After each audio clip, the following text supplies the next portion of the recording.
The answers are all right here, if you have the time to read them. Why is everyone losing their minds? Where do all these new ideologies come from? Why don't men and women get along anymore? Why has everyone lost track of right and wrong? This is a map of consciousness. It's a map of your mind. It explains why people see things differently. Don't worry, I'll make it simple. Consciousness grows in predictable levels. Many researchers have studied this. And the biggest reason everything is so weird right now is that we built a world at a high level of thinking, and we are no longer growing to meet it. I don't want to live on this planet anymore.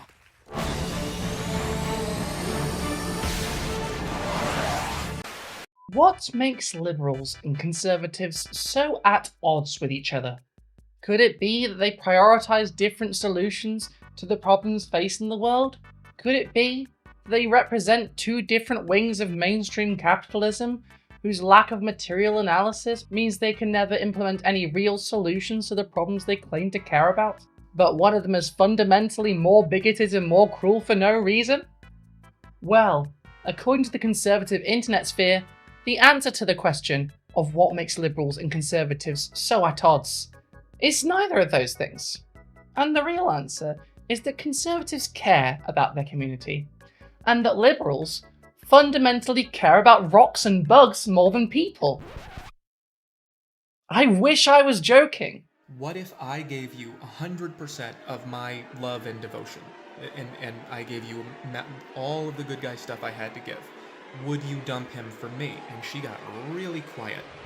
And I said, don't worry about it, you're not going to hurt my feelings, we're in an Uber, it doesn't matter. I've seen this sentiment expressed so many times in recent months, mostly in the form of this heat map, seen everywhere from in response to any tweet of anyone to the left of Joseph Goebbels, to being placed in the speech bubble from Freerun. But the thing is, this heat map does not at all mean what conservatives posting it think it means. In fact, their fundamental lack of intellectual curiosity about a graphic they insist on plastering all over Al Gore's internet makes me want to pull my fucking hair out. Because this heat map that they claim says that liberals care about rocks and not people says almost exactly the opposite. And what's worse, this misunderstanding, this collective unwillingness to read the methods section of their new favourite study, is largely thanks to one of the weirdest and most deranged people on YouTube. The Manosphere chart guy and #1 example of the Dunning-Kruger effect in action, known only as HOMAth. They're telling you where you belong, because it's not up to you. She decided where you belong, and in some places it's a crime to disagree. So if you are not allowed to say what doesn't belong in your life, not only is that terribly unfair to you, but then Steve never learns. And that's why people are the way they are. So even though this is a relatively high level of thinking, it's still trying to correct everyone to think the way that it does, and life just doesn't work that way. Was the internet a mistake? Well, yes it was. But I suppose I'll back up and explain that mistake, because if there's anything that I, Bridget Empire, science and culture correspondent for the Daily Telegraph, hate almost as much as people masquerading as intellectuals because they drew a chart with some crayons, it's misinterpreting data and then spreading that misinterpreted data around as if it proves anything you say it does, all while ignoring the myriad of people, both conservative and otherwise, desperately trying to tell you that your fucking chart doesn't mean what you think it means. To explain what the hell this is, where this Manosphere slop tuber went wrong, and what the truth is behind this tragically misused heat map, I'm going to take you back to the post that finally broke me enough to make me need to make this video. And to do that, we're going to have to go back to not just that post, but back 53 years to 1972. No, I'm not joking. The Vietnam War has been raging for 10 long years.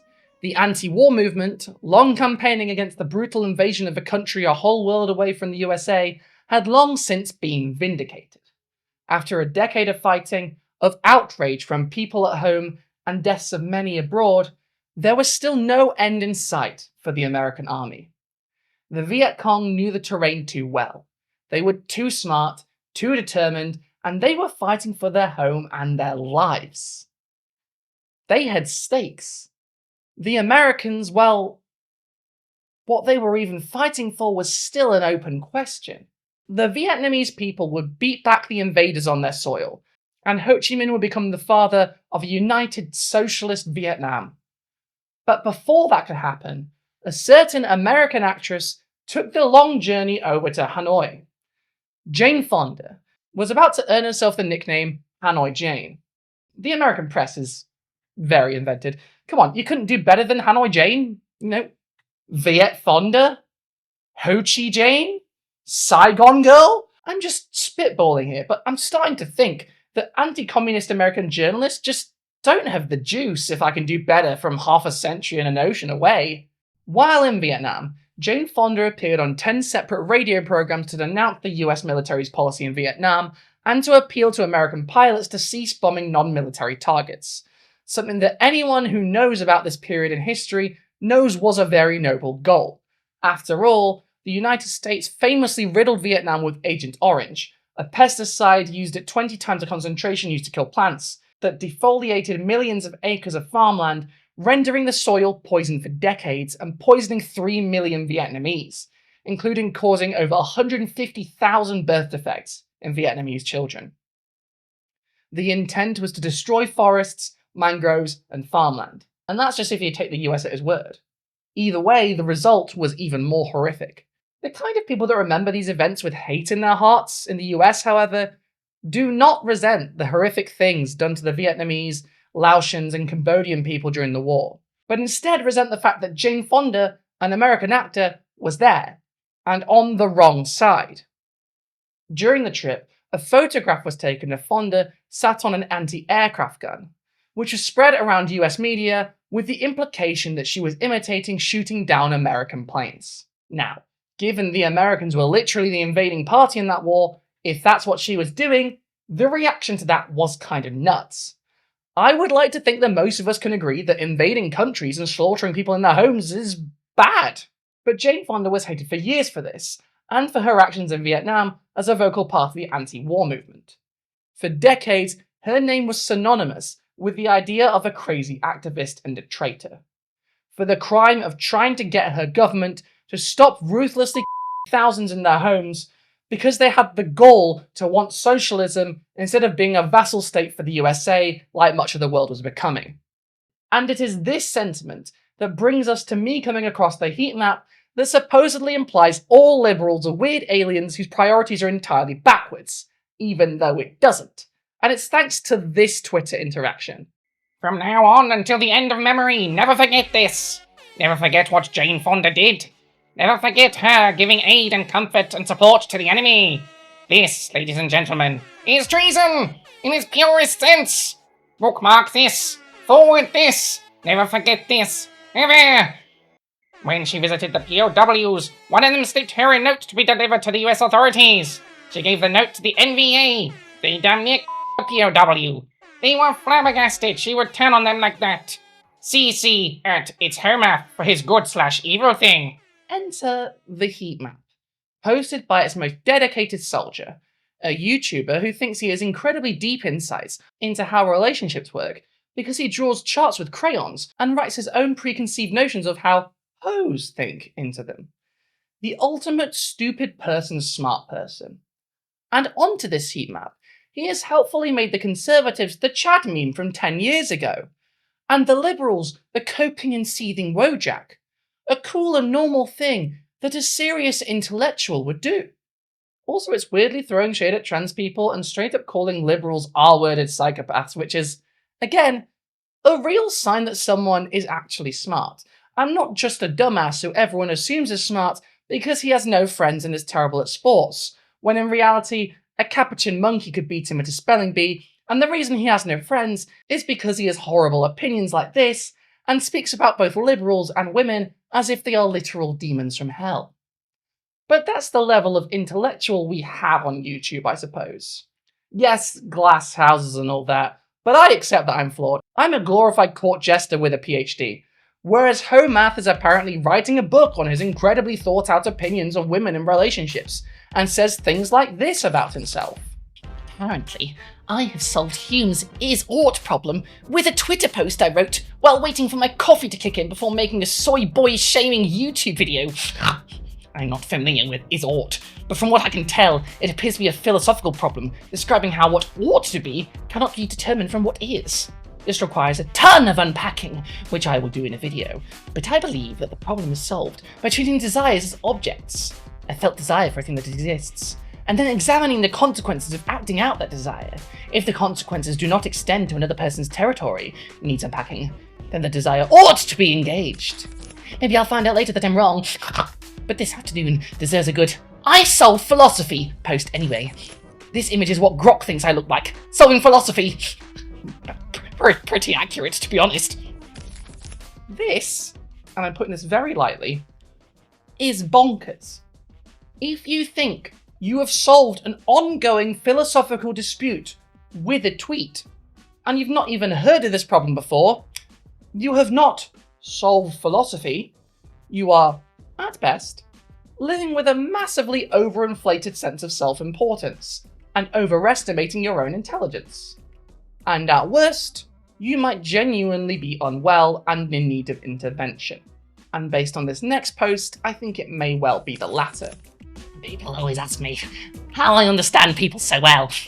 You know how once in a while you suddenly realise that everyone does something that you thought was just you? Like when you start feeling a strange crush on a stranger on the subway. And you know how it goes the other way around too? It hits you that you're the only person that does something weird, but everyone keeps their toenail clippings in vinegar because otherwise they don't decompose, right? Basically, you have to do that 30,000 times without giving up on life entirely. Good luck! Thanks, Ho. Can I call you Ho? Mind you, this expert people understander is also the same person saying this stuff. Liberals lost an election, even though they cheated, because everyone hates them so much. And instead of reflecting on their own behaviour, they chose to spray fences and vomit on cards they cannot afford, you know. Like demons. Literally every person who voted Democrat thinks that this person is good and you are bad. They want to take all of your money away so that this person can have it. This is what 100% of Democrats and liberals, unstable mental patients, believe. And this is what they look like. This glistening, panting canola goblin genuinely believes that George Washington and Thomas Jefferson shook hands over an official government document that said our vision for this great country is to be a toilet bowl for Mexico, so that our children and our children's children might be taxed at 95% to keep illiterates from the southern hemisphere in luxury hotels. This struggling gristle beast is more than likely referencing a poem written on the Statue of Liberty 100 years after the country was founded, because strugglers cannot tell the difference between the founding ethic of a nation and some graffiti on a statue. They also never check who wrote it. They assume it must be official policy, because it's something famous. This reveals how they think about all media. Hey Rachel, I saw a bumper sticker on a car yesterday that said honk if you love pizza. Why do you think our founders believed that honking for pizza was the core of our national identity? You know, I've never once thought to ask, Homath, how do you understand people so well? Because from what I've seen, you've demonstrated the emotional intelligence of a syphilitic snail. You clearly have no understanding of how liberals think, what drives them, or why they don't agree with your narrow-focused and resentful worldview. So then, it's no wonder that your inability to read people is only matched by your inability to read data. And as someone who sees themselves as the charts guy, that's a problem. Because everything you put on the internet is entirely sourced from the soup between your ears, with no backing in science or even just knowing what people are like. Given that you seem to think all women and all liberals are strange evil entities that you need to figure out the right moments to swing at to truly best, like we're enemies in Dark Souls, and we don't even drop any sweet loot, so honestly, you'd be better off actually reading a book rather than trying to make up all your facts like you're that Dr. Manhattan meme. My source is that I made it the fuck up. So, what is Homath's claim here? And I'm using him as a proxy here because he's been spreading it around like wildfire, and it's easier than listing every conservative between 1 and 30 brain cells. And before you say that I'm just attacking conservatives here, normally I would. That's practically my job at this point, but no. You can read the words of Twitter users from across the political spectrum trying to correct this.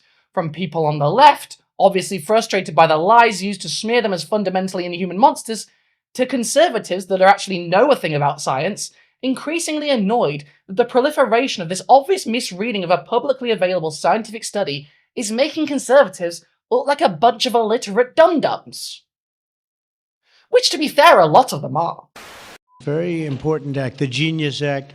They named it after me. Math isn't exactly helping the case here. The figure he is sharing is from a paper called Ideological Differences in the Expanse of the Moral Circle by Wright et al. And published in Nature Communications. The figure, often using just the liberal portion as a copy-paster, often with "opinion dismissed" splashed over it in the Dark Souls You Died font and style. This chart, Homath and the conservative internet would have you believe, shows that conservatives care about their family and their community, whereas liberals only care about rocks and flies and dust and hate humanity, like Thanos or something, and would happily watch the world burn if it meant a single tardigrade could be spared even a scratch upon its cuddly, inhuman tum-tum. But it doesn't say that. At all. You see, the mistake conservatives have made here is thinking that these circles are not inclusive. I mean, the mistake they've made is not scrolling down to the methods section, but, let's be fair here, they don't think these circles are inclusive. So for the sake of understanding, let me clarify here. The innermost circles on these heat maps indicate, number 1, your immediate family. Number 2, your extended family. Number 3, your closest friends. Number 4, all your friends. 5, all your acquaintances. 6, everyone you've ever met. 7, all people in your country. 8, all people on your continent. 9, all people on all continents. 10, all mammals. 11, all vertebrates. 12, all animals on Earth. 13, all animals on Earth plus aliens that they hypothetically existed. 14, all living things. 15, all natural things in the universe. And 16, all things in existence. Now, if you can read, you can see that the heat map is saying that more conservatives than liberals care only about people in their family, friends, and nation, whereas liberals are more likely to have wider concerns. Not that they don't care about their family and friends, but that in addition to their family and friends, they care about humans all over the world at higher rates than conservatives, are more likely to care about plants and the environment, even potentially creatures and things we have yet to encounter. Essentially, conservatives are more likely than liberals to care about their family and friends and the people they know, and less about everyone beyond those immediate circles. Whereas liberals, and I'm using the liberal-conservative dichotomy because that's what the study says, not because I believe that politics is a binary in which I'd almost certainly fall off the leftmost edge of a cliff, well, liberals are more likely than conservatives to care about things beyond their immediate circles and experiences, while still caring about things within those circles and experiences. In other words, liberals tend to display in higher numbers greater capacity for empathy with people and things beyond their immediate vicinity than conservatives. But many conservatives do also. There's a reason the heat map is shaped like that, and the conservative map isn't just a big circle focused in the middle with no tail. It's very important, in fact, to note that these circles are explicitly inclusive, something Homath fervently denies and actively dismisses when it's brought up to him, which it has been several times, all while he spreads this lie over the internet. In fact, the authors of this study themselves have spoken out against this and clarified that this is a lie, and that the circles were inclusive, and that the memification of this heat map is a complete misunderstanding of what the heat map actually shows. Quoting from the study firstly, all participants completed a moral allocation task, in which participants allocated 100 moral units among 16 categories. We can think about people having different amounts of moral units, like currency, that they can spend on others and can allocate to different moral circles. Some people devote all their moral units to one circle, whereas others try to divide up the moral units amongst multiple circles. We also explained to participants that these categories were non-overlapping, and I think this is the part that confused conservatives and people like Homer, but I think I can see how they might misread it as such. But you have to pay attention to the next part of the method's explanation, and then the words of the study's authors, who admit they could have worded this better, to understand where the conservatives went so wrong in reading this that they managed to create an anti-liberal copy-paster based entirely on their own lack of reading comprehension. Participants also completed a more qualitative measure of the extent of their moral circle by clicking on rungs extended outward and representing the same categories in the moral allocation task. This measure allowed us to recreate heat maps to visualize the relative size of liberals and conservatives' moral circles. So, the heat map is from a different task, which is inclusive. So the instructions from which they've gotten their misunderstanding aren't even from the same task. That seems like a very glaring mistake to make. Anyone sharing the heat map, like it isn't inclusive, would be completely showing their arse in this case, just showing they haven't read the fucking paper. Just to make sure, can we get a look at the instructions given to participants just to be safe? Okay? Here we are. Please click on a number that depicts the extent of your moral circle. Note that in this scale, the number you select includes all the numbers below it as well. So if you select 10, all mammals, you're also including numbers 1 to 9, up to and including all people on all continents in your moral circle. So, this feels pretty definitive, no? Those instructions are incredibly clear. And that's because it's written for laypeople, not for the scientific community, in which the words can get quite dense for laypeople to read. The wording in the methods section could have been made way more clear, but the task itself is much more so, and the authors clarified as such, with Adam Waits, the main author, stating in an email reply from a query asking to clarify the situation that the whole thing is a mess, and our fault for the lack of clarity in describing the two different tasks across the main text and the supplemental materials. The heat map was put on arbitrary res and includes all lower rungs when people select a particular rung. If people select animals, for example, it includes all categories below it. The moral allocation task is different because we specified that one category does not include another. The heat map does not represent the moral allocation task, but is its own task.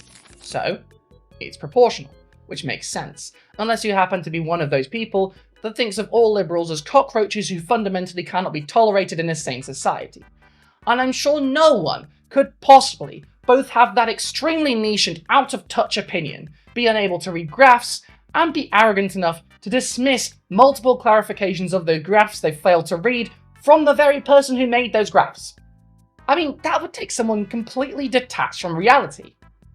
Someone who simultaneously has a YouTube channel and a god complex. Anyway, I'm sure that person doesn't exist, so let's take a look at Figure 6 of the paper in question, which further demonstrates what the study actually found. In Figure 6, you can see the proportion of moral allocation in the study by ideology.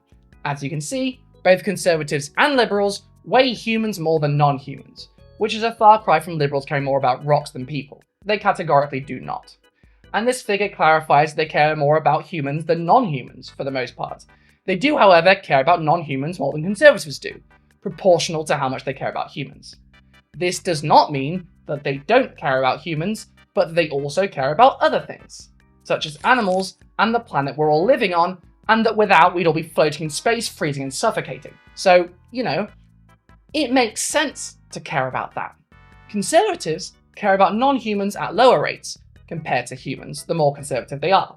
This also does not mean that, for example, all conservatives hate their dogs and cats and want to watch the world burn.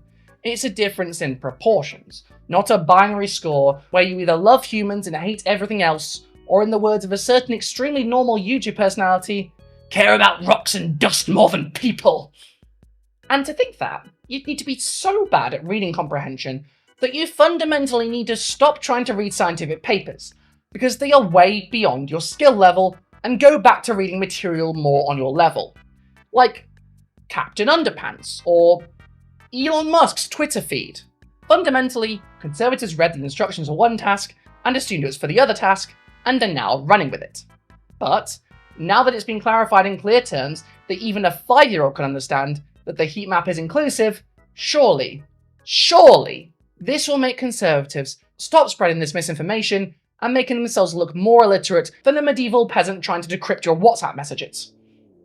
No? What? How?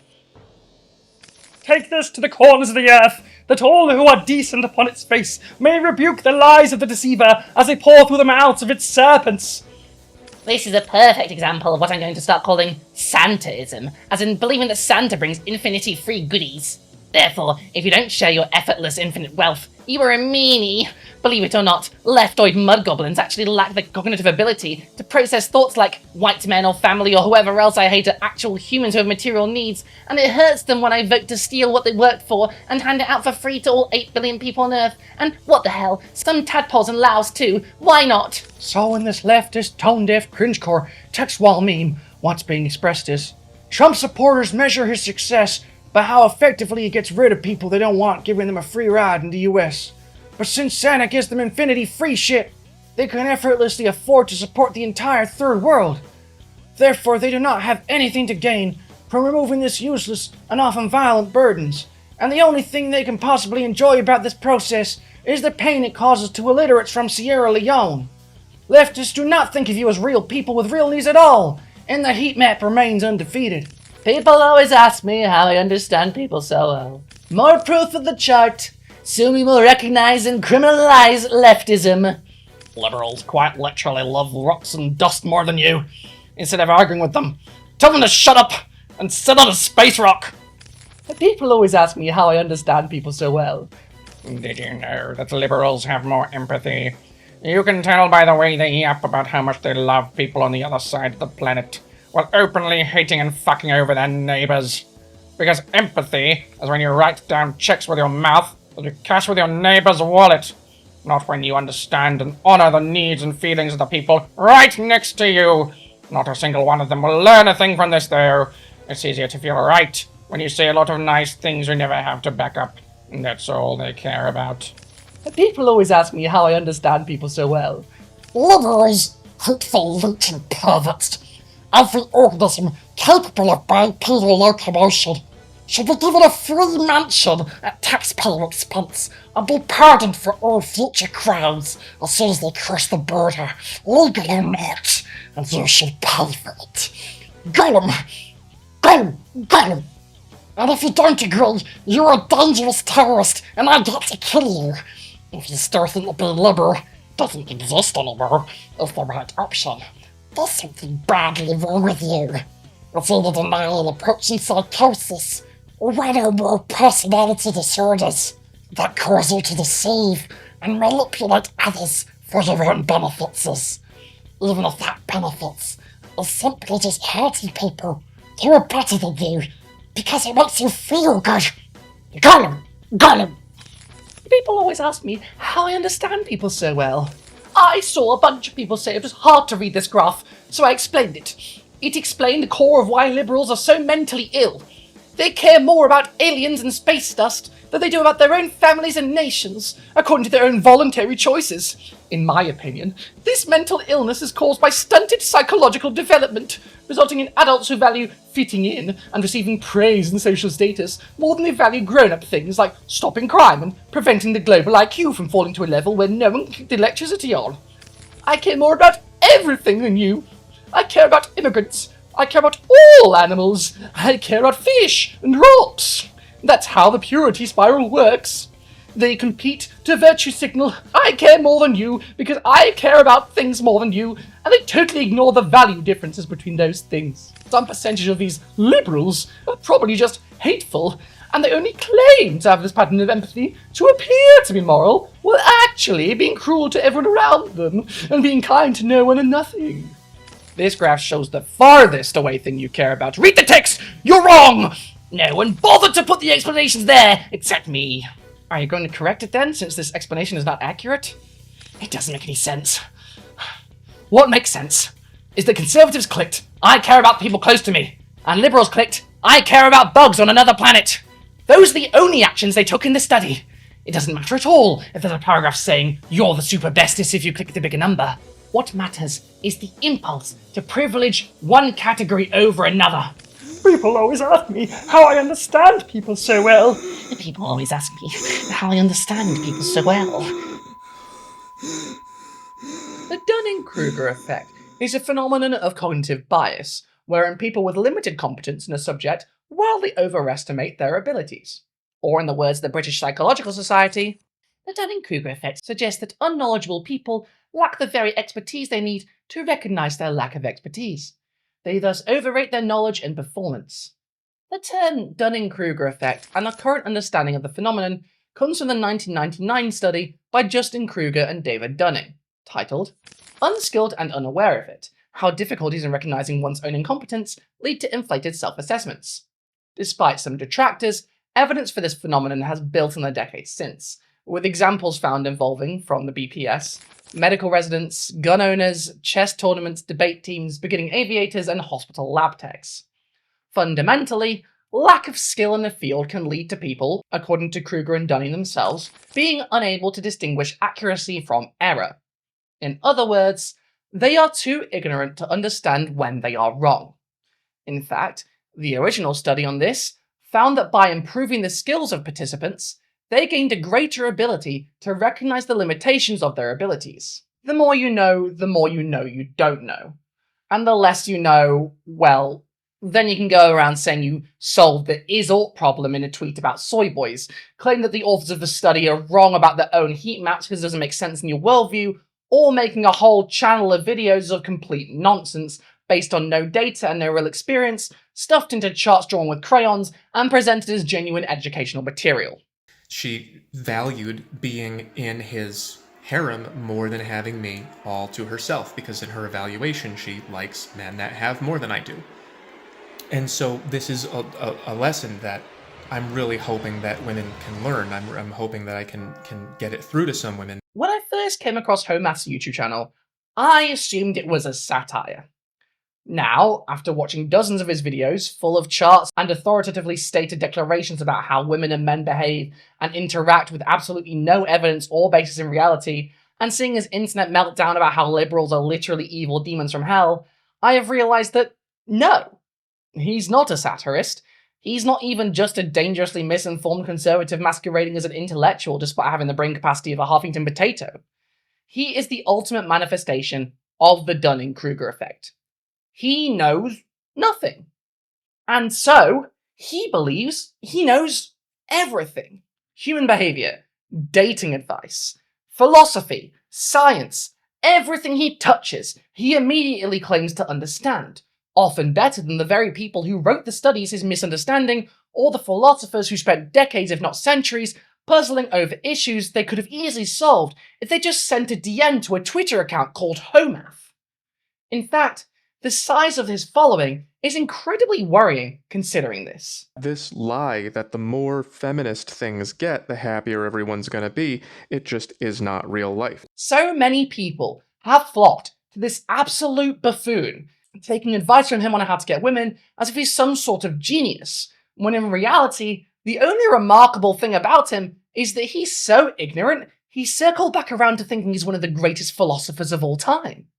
Socrates, Descartes, Hegel, Homath, and this humble genius, when he could be sitting on the steps of the Acropolis, solving the great mysteries of our time, is drawing diagrams to explain why he can't get bitches using coloured pencils and crying on Twitter because a liberal stole his lunch money.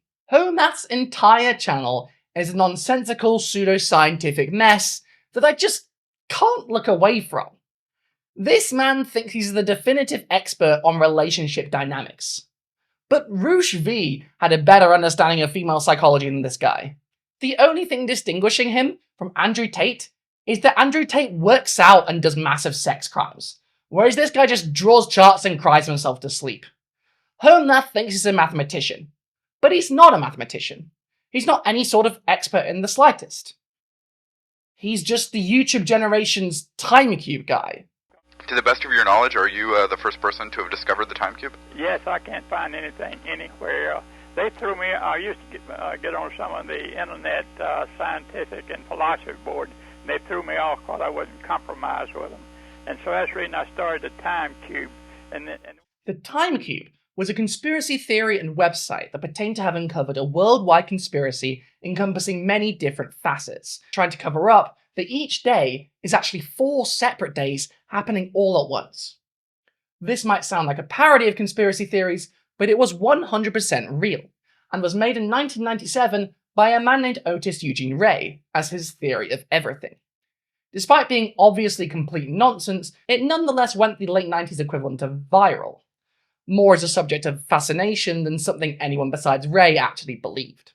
While most people reading the website came away with the idea that Ray was either wildly misinformed or genuinely needed psychological assistance, Ray described himself as the wisest man on Earth, and a godlike being with superior intelligence who has absolute evidence and proof for his views. It's like a classroom. If a teacher tells you to go stand in a corner, then you only have 4 choices. 4 corners. They used to put dunce stools there and put a dunce hat on you. But there are only 4 corners inside of a classroom, and it debunks 3 dimensions. Ray died in March 2015, and the TimeCube website expired that August, though you can still find archived versions on the Wayback Machine, and they sound eerily like those Homath rants I read to you earlier, justifying his denial of the very facts before his eyes. Both cubic thinkers and snot brains were born with opposite brains, capable of math analysis and know almost everything. The religious/academic oneness brotherhood destroys the brain's ability to think opposite of singularly trash-taught. Such reduced brain intelligence begets the student a tag of snot-brain android, incapable of comprehending absolute proof of 4 days, rotating simultaneously within a single rotation of Earth. Cubics comprehended. You are a cubic thinker, or snot-brain. You snot-brains will know, hell, for ignoring TimeCube. I do not promote or suggest anyone killing you, but you are unfit to live on this Earth. Binary life force is more powerful than one god, especially the old dead Jew, for which you denounced your own mother and father. One side brain can't reason without the opposite side. Americans are so dumb. Educated, stupid, and evil. They have snot for brain. Believers have snot brain. Educated have snot brain. God worship only needs a snot brain, but it takes an opposite brain analysis in a harmonic life. The masculinity sun and femininity earth form a binary of harmonic opposites at the center of the universe, greater than either sun or earth, debunking all fictitious oneism gods taught by religious/academic word animals. The invention of fictitious word inflicts humans as word animals, the dumbest and most educated, stupid, and evil animal to inhabit Earth and the universe. Watch for giant eraser, as there is a great danger of the human word animal being self-erased. You cannot comprehend the actual forced simultaneous days and single rotation of Earth, as one day, one god, oneism blocks the ability to think opposite of the oneism crap taught. Education destroys brain. You have not the mental freedom to comprehend nature's higher order wisdom of the harmonic simultaneous 4-day TimeCube creation principle within an Earth rotation. There is absolute proof that you are personified pyramid. The academia, created 1 day Greenwich time, is bastardly queer and dooms future youth and nature to a hell. 4 quadrants resemble circle, but doesn't constitute circle, Earth more cubic than orb.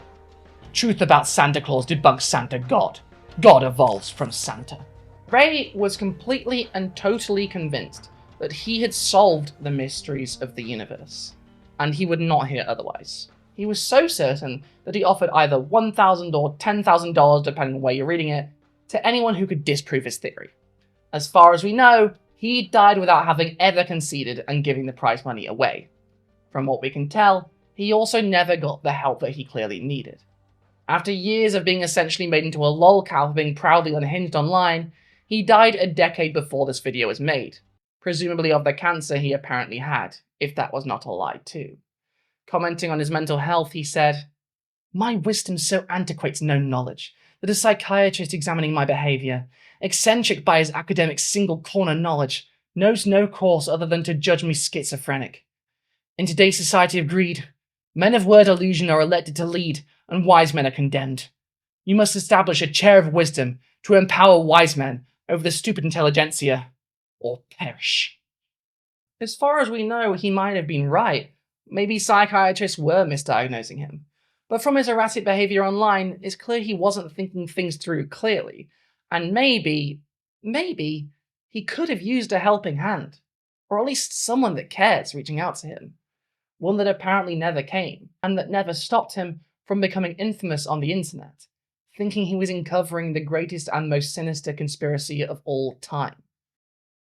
Now, don't get me wrong here. TimeCube Guy wasn't wrong because he was neurodivergent, and neither is Homer. The fact that they're spouting nonsense is completely separate from whatever they have going on. Most people with schizophrenia don't end up being the TimeCube Guy. The fact that he's the TimeCube Guy, and not just one of thousands of TimeCube guys, is proof enough of that. He is wrong in the same way that a bunch of neurotypical people are also wrong. But he clearly, based on his own words, was not getting the help he needed, and was actively rejecting specialists trying to stop him from doing what he did, i.e., posting so erratically online that he became a lolcow for some of the worst people on the internet before most people even knew what a lolcow was. And I'm not here to do armchair psychiatry. It's just clear that one very simple thing could have saved him a lot of stress and anger in the situation, and kept him from becoming a notorious internet weirdo. And that's getting off the internet. Stop posting. Put the keyboard down and breathe. Talk to a friend. In the same way, Homath is not wrong because of any neurodivergence he may or may not have. He is wrong in the same ways many neurotypical people in the Manosphere have been wrong about similar things before. If he stopped making his pseudo-intellectual YouTube videos and stopped constantly posting about what evils the liberals are doing now, it would give him space to think, to recenter himself, and hopefully to realise that he might not be completely on the ball about all this stuff he's convinced himself he's an expert about. He is wrong in the same way most people become wrong about something. But the way he speaks about it, the way he's convinced himself he's an authority, the way he speaks about other people like they're ants, the same way certain online communities speak about women when they've cultivated an echo chamber of just talking to each other and validating their very worst instincts, well, that's clearly unhealthy. And if I knew him, I'd be taking him aside and asking if he's okay, if he needs a chat. I think something truly dark is happening in this guy's head, and I think he needs someone to be there for him before he follows the same path certain other people have that speak in eerily similar ways to how he's speaking now. What Timecube Guy and Homath have in common is the complete inability to process that they are wrong. Erratic posting, completely sure they have all the answers to a myriad of problems in multiple fields, and convincing themselves that anyone who opposes them is ontologically evil. Both have no evidence for their claims, and yet are insistent that they have it. That they understand people and systems to a higher degree than the vast majority of people not just being alive, but people who have ever existed. And their pattern of behaviour online is what concerns me. The internet can truly exacerbate some of our most unhealthy behaviours and weird quirks of our brains. And from Graham Linehan to Timecube Guy, I think we've seen over the years how addiction to the internet, and particularly addiction to social media, to posting and constant combative content creation, can lead people from normal and healthy lives to becoming completely detached from reality. Their world doesn't exist in the physical. They now exist only as a poster, not in the real world. And the rules of the real world, the realities of how people actually live their lives, matter much less than what they're told online, what they're convinced of by their parasocial friendships on Twitter and elsewhere. When people start to post like Graham Linehan, like Timecube, like Homath, it's clear what they need more than anything is community away from the internet. And at least at some level, to step back from the compulsive desire to pose as experts, and instead to actually listen to what most people on the street think. Because when we're isolated, when we're alone, when we don't talk to each other and understand each other, and only understand each other as an abstract, we can convince ourselves the world is very different to what it actually is. I've been in dark spirals. I have ADHD that went undiagnosed for over 30 years. I'm on antidepressants for a reason, but I don't post like this. I know I don't instinctually have an expert-level understanding of male-female social dynamics, despite having navigated both as a trans woman. I recognize the behavior both Homath and Timecube Guy express. I've been in similar places when I was much younger, in my teens. To be specific, I did occasionally have similar delusions to those that Homath and Timecube Guy displayed in their online footprints. Now for me, that was a long time ago, and because I'm passionate about learning, I would look up what people actually said about the topics I convinced myself I had some revolutionary new understanding about, and realized that, oh, I knew nothing. The train of thought that I was on was completely wrong, and honestly, even if I hadn't managed to snap myself out of that pretty early on, being a professional scientist for a decade will cure you of any notion that you have unique insight into the ways the world works pretty quick. The more you know you don't know. I went from a teenager who thought I was unusually smart to having a PhD and accepting that I'm both a klutz and a bimbo, despite having a few areas of relative expertise. But the way to break out of this is to actually read, and take things in from people in the field you think you have insights in. Actually learn these things. Learn the topic you're interested in. By doing that, you can actually break the spell of the Dunning-Kruger effect. And beyond that, talk to people. Most people won't be shy in telling you if they think you're talking out of your ass. And beyond anything, that reaction can really help you recenter yourself again. I think Homath needs people to talk to. People to bounce his ideas off. To get off the cloud he's imagined himself on. No one who thinks that liberals care about rocks and dust more than people is in a good place mentally, or has met a liberal in the last year. I suspect that he's isolated, and his strange theories are only convincing himself to isolate further. I think he needs help. A friend, if not a therapist, to help figure out why he's so convinced that he knows more about graphs than the very scientists that made them. Why he's so convinced he understands relationships on the level of a veteran relationship therapist, and why he thinks he can solve some of the great problems of philosophy with a tweet about soy boys, as he put it. This is not a healthy way to think, and I think it only leads to darker places the further you fall into it. I'm polite. I'm the ultimate gentleman. I mean, look at me. I'm gorgeous. I dress nice. I'm sophisticated. I'm magnificent. Elliot Rodger was a 22-year-old rich kid, the son of a Hollywood filmmaker. He had the resources and connections to have a life full of privilege and comfort. Instead, he found the darkest parts of the internet before he could find his way. He died in notoriety as the first Incel. In his manifesto, he revealed a deep loathing of women, and a bitterness over the fact of his virginity.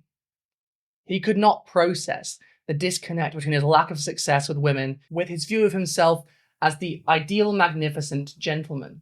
Instead of trying to understand why people might not have been showing him interest, he decided that women were fundamentally hateful and evil, and in retaliation for their lack of attention, for their apparent malice, planned and performed a day of retribution. In his own words, he had no choice but to exact revenge on the society that had denied him and love. In the months and years after his rampage, incel communities have been known to praise Elliot Rodger, referring to him as the supreme gentleman, and in their darkest moments, openly contemplate pulling an Elliot Rodger. This is what happens when people with a fundamentally broken understanding of the world, one that pulls them into a very dark place, speak only to each other and pull one another down with them. This is what I fear from people like Homer. And maybe I'm being hyperbolic by making this comparison, but when I see someone so sure of their own righteousness, so certain they understand how people think and behave, posting as if women and all liberals are evil demons with no capacity for empathy for their fellow human beings, I fear a potential Elliot Rodger. And what Elliot Rodger needed more than anything was community. A community to give him the support, friendship, and understanding that he needed, instead of the community he had online, egging on his darkest instincts and feeding his delusion that women were fundamentally and irredeemably evil, in exactly the same way that Homath talks about liberals. Towards the end of his manifesto, Elliot Rodger offered perhaps the most haunting line of the whole document, and one which gives me chills to this day. I am the true victim in all this. I am the good guy. Homath, while much less documented, is essentially, in the sense of his published work and social media activity and nothing else, Timecube for incels. While Timecube was littered with homophobia, racism, and anti-Semitism, and was certainly huge, widespread, and a treasure trove of misinformation, it has overall done much less harm to humanity than Homath, who has the same amount of evidential backing, same degree of Dunning-Kruger running through his work, and the same propensity to present absolute made-up nonsense as graphs and convince himself that this means he's correct and hasn't just made a poster of his own brain vomit. Because Homath is parading as someone giving legitimate dating advice to struggling, lonely men. And as we know from the last decade, some of these men are desperate enough to do violence to their communities if they believe they have been unjustly rejected. They deserve real answers to their problems, not the ramblings of an overinflated ego of someone who looks at a graph and convinces itself it means all his ideological opponents are inhuman predatory monsters in human skin suits. And because I actually understand how the heat map he's parading around the internet works, because I read the study Homath is misinterpreting, I am concerned that Homath, in his misinterpretation, has convinced himself of some very dark untruths. That around half the population are fundamentally evil. That only he is smart enough to solve the problems facing society today. Through charts about women's behaviour, rants about liberals being psychopaths, and generally becoming more and more detached from society. Despite what Homath might think, given that I'm not a conservative and therefore, according to his worldview, care more about rocks and dust than my fellow human beings, I do care about people. I care about you, Homath, no matter how stupid your name is. And I think you need to stop. I think it would really help you to stop feeling like everyone who doesn't agree with you is crazy if you stopped making YouTube videos, got off Twitter, and just hung out with some friends for a while. Even go to therapy. Therapy really helped me, and when I'm feeling stressed, it helps to hang out with friends, have a drink and to chat and just take my mind off things. I think maybe you need to consider doing that, because frankly, I think you've convinced yourself of some very strange things, and you're in danger of getting stuck down a very dark path. Believe it or not, neither I nor any liberals are your enemy. We're all human, and we'll happily talk you through your problems if you need it. You should be relieved that you misunderstood that heat map. Not because you were wrong, but because it reveals that the world is a much less dark place than you thought it was. One where, for the most part, most humans genuinely care about one another. About their friends, about their family, their communities. Even if many conservatives don't also care about other animals and plants, we have a common love of humanity. Do we not? Well, I do. And for now, that's all I can offer up. Genuinely, I'm here if you need to talk. For the rest of you, thanks for watching.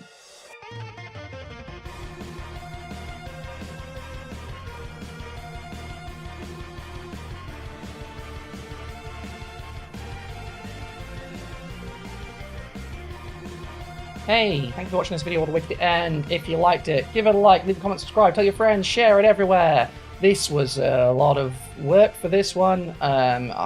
Jesus, I'm quite proud of it in a weird way. Hopefully you enjoyed it too, and I didn't do anything bad or fucked up by accident. Yeah, give me money, please. I need it, and I like it, and I don't like to need it. So I would like to stop needing it, please. So give it to me, if you please. Give it to me, if you please. What?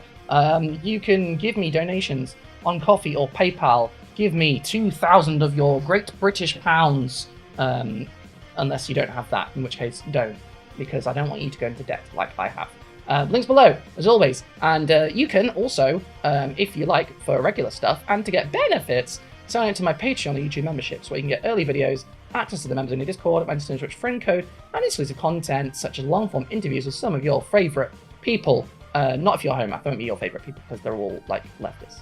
But anyway, in addition to all that good stuff, you'll also, if you sign up, you will get your name right out at the end of each video, and you will have them as your friend. Actually, I can't promise that. I can't promise that anyone will be your friend. I can be your friend. That seems weird. I can't promise that either. Anyway, just like these lovely people. LFR, Ahmed bin Mokradzi, Taylor Wood, Tree Boy, Ariella, Hannah, Brockwar, Robin Thomas, Emily Eisenberg, Kathy Washington, She, Daniel Van Harmelen, Big Little Boat, George Geddes, Kira B, No Sparking Heart, Corey, Gianna J, Mighty the Sword, Carolyn, Imogen Q, Luciano Frias Andrade, Adam Harry, N Dub 191, Cav Quesadilla de Tortilla Azul, Liron, Adam Lee, Daniel Neville's, no, not that Paul, MB Wondering Wonder Lex Phoenix, Anticursits, Mirady, Jade Senior, Belva Ear, James W. Marvendor, Thorengil, Bob the Builder 5445554, Deborah Laboon, Vegas, Zills Athenean, Vince Whitaker, Amelia Lisette, Jason Haig, Frank McManus, Susan Foster, Helena Real, Sierra Whiskey, Alley Cat Girl John, and Lloyd Luciente, Jason Cribb, Shield Dayton, Robin Podolsky, Night Bite Plushy Jesus, Manta Ray, Forty Burmac, Sleepy Slug, Philippa de Praga, Sober Pig, Brain Douche,